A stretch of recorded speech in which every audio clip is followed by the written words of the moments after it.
Welcome to Critical Culture. I'm Travis, and today we're going to talk about tragedy. And on that topic, I've got good news and bad news. The bad news is we'll never prevent all of it. The good news is we can prevent some, definitely a hell of a lot more than we do today. This topic is a response to the shooting at Annunciation Catholic Church in Minneapolis. My thoughts are with everyone impacted by the shooting, directly and indirectly. Like a lot of people, I felt the urge to respond or react on social media, to post something in support of the victims, to support any movement to try to reduce the frequency or severity of acts like this in the United States. But I think social media is such a hard place to address a multifaceted topic like this. Just posting support for stricter gun laws doesn't address the whole situation. On the other side, people are saying the shooter was a transvestite, and that's the problem, and therefore transvestites are bad. I think there's a lot going on in this case, like there usually is. There's a lot to say. There's a lot of perspectives, a lot of angles, and they all need to be addressed, and it's hard to do that in a short social media post and have the kind of impact that you would hope to have in terms of helping get through to someone your idea on how to make things better. So in this episode, we're going to go over some of the thoughts I had in response to this. First, let's start with gun laws, because that is the number one thing that I see in my feeds, because I tend to be more liberal and I have more liberal people that I react to online, so I see more of that. There are gun laws that I support. I don't think that's the entirety of the situation, but that being said, there are absolutely things we can do, things that I support at the bare minimum, include background checks on all gun sales, waiting periods for gun sales, and extreme risk protection laws. All three of these will reduce gun violence. All of these are endorsed and backed by law enforcement. These are common sense things that I think a vast majority of people agree with, and I just don't understand why it's not better. Even some of the gun laws we have, the facilities to do background checks, it's underfunded, so the systems just don't work. Look, I don't know why anyone really needs an assault rifle, but I'm not going to stand here and tell you I think assault rifles should be banned. I think in some respects, the cat may be already out of the bag in that regard. But if they're going to be legal, maybe there needs to be more responsibility built in, more liability, more you have to pass a stricter background check. You shouldn't be able to be a 18 or 21-year-old person, go into a gun store and buy one. I don't even know if you can or not. So I'm not here with all of the answers. And I'm not saying that's the entirety of the debate on how we manage rights and responsibilities around gun ownership. But on the topic of guns, background checks on all gun sales, waiting periods for gun sales, and extreme risk protection laws. These three things are endorsed by law enforcement. There's absolutely no sane reason why we can't do these things. Next, if we want to prevent gun violence, it's not necessarily about preventing gun ownership. Studies have shown that we probably need to go back to school. And by go back to school, I mean educate people better. The world is changing fast with artificial intelligence and everything like that. It's a great time to reevaluate just exactly what we should teach in school. And I don't have the answer for everything that needs to be in the curriculum, but emotional and social intelligence is absolutely high on the list. Studies have shown that some level of training here, teaching people specifically how to regulate their emotions in those crucial moments right after a stimulus hits them, and how to modulate what they're feeling so that it doesn't go immediately to a reaction that's going to be out of bounds and cause problems, but instead they can stop and think and have a response. that's probably the most effective thing we can do. And to be honest, I'm also a fan of lifelong education. That doesn't necessarily have to be just for kids. This can be something that we can teach everyone. Denmark has had mandatory, they call it empathy curriculum for children aged 6 to 16 with weekly classes focused on building emotional intelligence, cooperation, social cohesion through listening, sharing feelings, and resolving conflicts together. So this teaches empathy as a skill. It's not something you're born with or you have or you don't have. It can be taught, and it needs to be taught in order for us to address the types of problems like this we have in America. It's going to foster greater community. It's going to spill over all over the place. It's going to make life better. And frankly, there's also classes in a similar vein, because it's a somewhat separate topic, but they teach how to identify misinformation online, how to do critical thinking. These are things that we don't need to just teach history and reading and writing. We need to teach the metacognition skills, how to think, how to read, how to do research, how to be a human being in terms of managing your emotions, how to get by in a world that is flat and hot and crowded and there's people everywhere. These are base life skills. And even if you look at school as something where we are training people primarily to be workers need these skills too. You need social skills on the job. So this should be table stakes in education, and this should be a response to what's going on as well. So that is number 2. Number 3, we're going to touch briefly here on the fact that the shooter, if I understood correctly, is a transvestite, or otherwise LGBTQIA+, from what I've heard. And I've seen some reaction thinking, well, see, these people are bad. That's why that happened. And my reaction is, this is a person that was born that way. I do know some people whose children were curious or confused about their sexuality in middle school and ended up coming back around and orienting towards the gender that they were born to. But that doesn't mean that that is the case in every case. I do believe throughout history, since the dawn of man, there are people that are born, their body, their mind, their brain, the whole combination just doesn't line up with our typical gender stereotypes and roles. And when, as a society, we ostracize these people, they've got nowhere to turn to. They end up almost hating themselves or being confused about who they really are. And all those bad feelings, that it's not that they're broken and bad because they feel this way. It's because society reacts to them in a negative way that can trigger things like this or self-harm.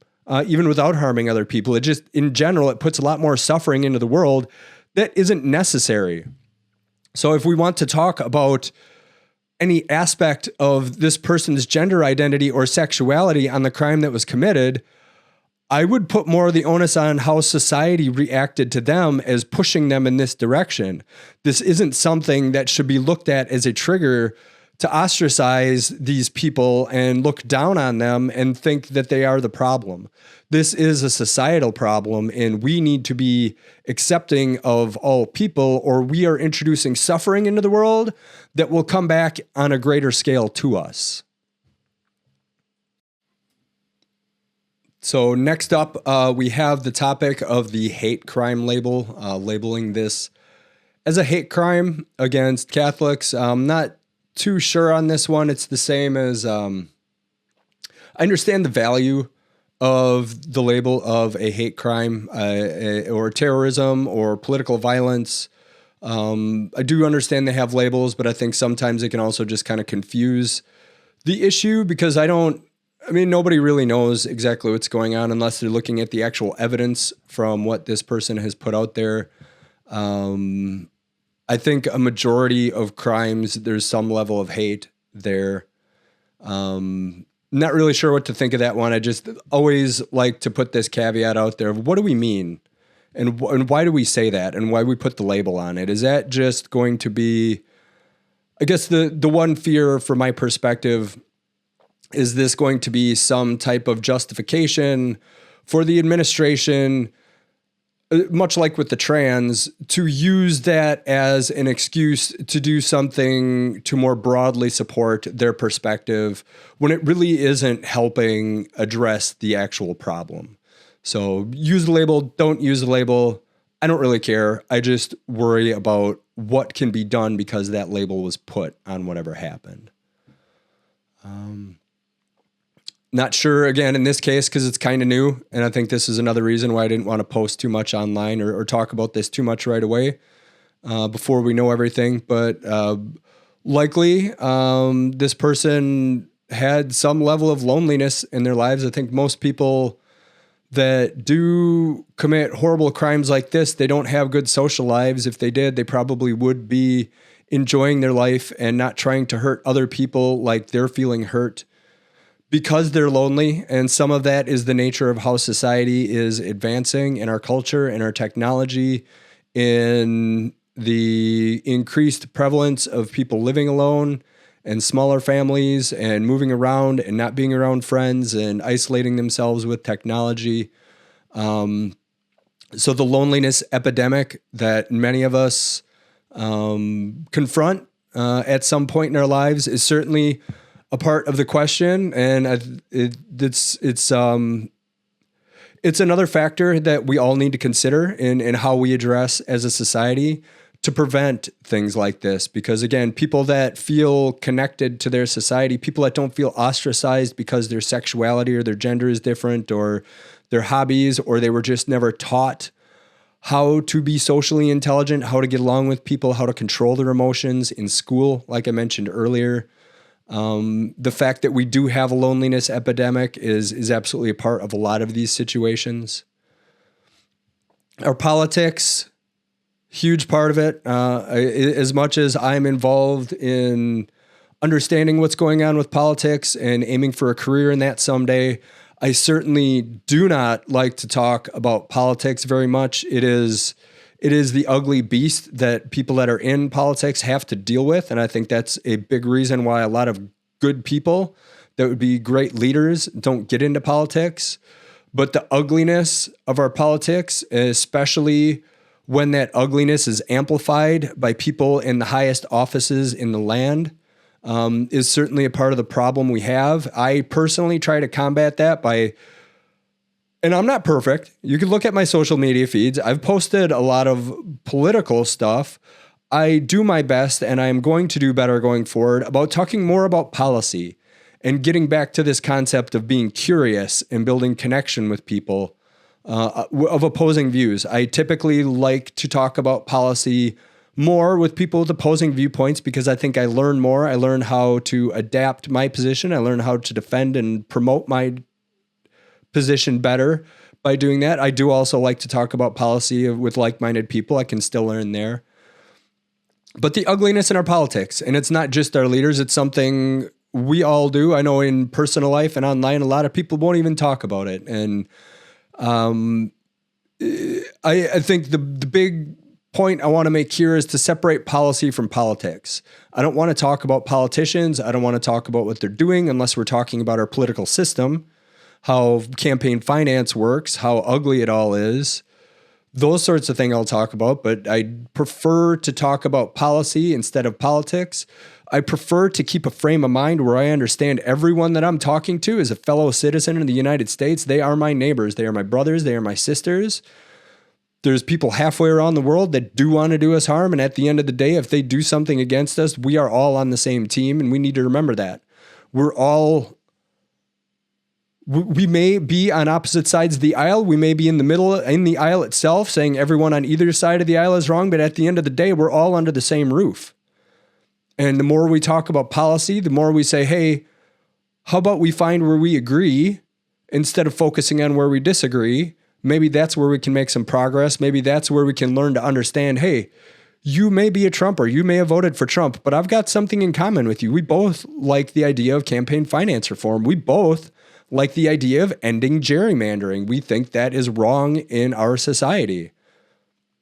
And what you focus on grows. Your focus determines your reality. If we continue to focus on differences, we're going to get more differences. They're going to get blown out of proportion. We're going to forget what we have in common, and things are going to continue to get uglier. And that general hate in the air infects everything, and it makes it harder to get along with other people. It makes it easier to be lonely. You just want to retreat into your bubble because, oh my God, everyone is the opposite of me and they all suck. So our politics, let's try and leave that behind and talk more about policy. That is absolutely something we can do, maybe not directly attributing to this crime, but in general, that type of hate that came out of the last election towards trans people, I bet this person felt that. So maybe it is more attributable than we think. And this isn't the case, just like with the gun laws. We can't say, well, our leaders should just do this. We have to make them do things. And we have to do things ourselves. We have to worry about what we can control. And we can control in our personal lives how we talk about policy and how we talk about governance and the level of hate we bring to our politics and the level of how we integrate with our fellow Americans. We just need to chill out with some of that stuff. Even people that agree this on policy, the same with me. I've got dear, close friends that during the last election were posting about how they could never forget a Trump voter. And I called them out on it. And I said, that's not cool. That's not cool. These are people. This is my family. These are my neighbors. There's a reason they're voting this way. We disagree vehemently, but we can't be a part of adding to the divide. We have to find a way to reach across the aisle and figure out what we can agree on before we're at each other's throats even more. I think the last piece that I saw just this morning in the news about this, it was supposedly attributable to Melania Trump, was a call for greater social media analysis to try and identify these people ahead of time. And that's, to be honest, that's something I'd considered too. When I upload YouTube videos, they can detect whether or not there's content in there that is copyrighted.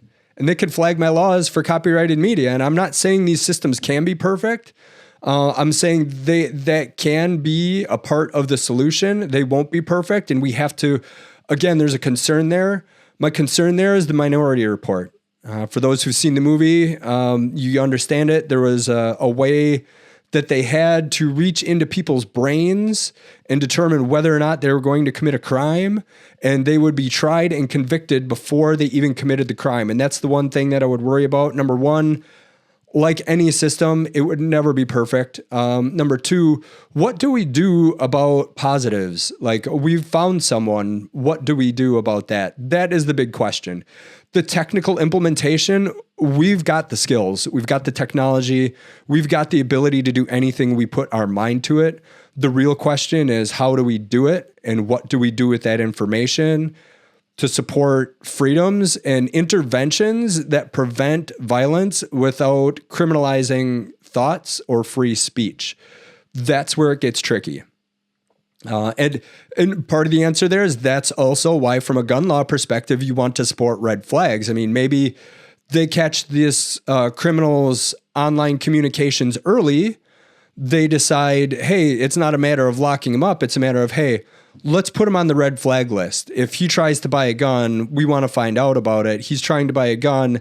Now we need to make sure there's some level of intervention where he's talking to somebody that can determine where he's at, what he's capable of, where he's going. So I do think that that is something, for better or worse, it's inevitable. We're going to get there as a society.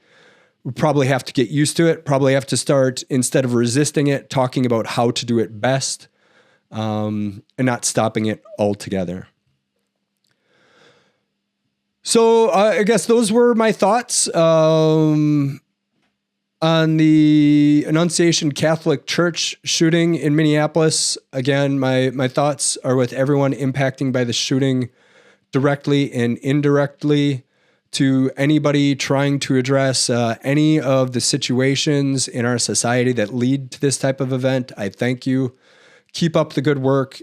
Share what you're doing with the world so everyone can learn from your example, and we can spread solutions to this, but the immediate call to action for everyone is to please think about the ripples that your actions have in the broader community.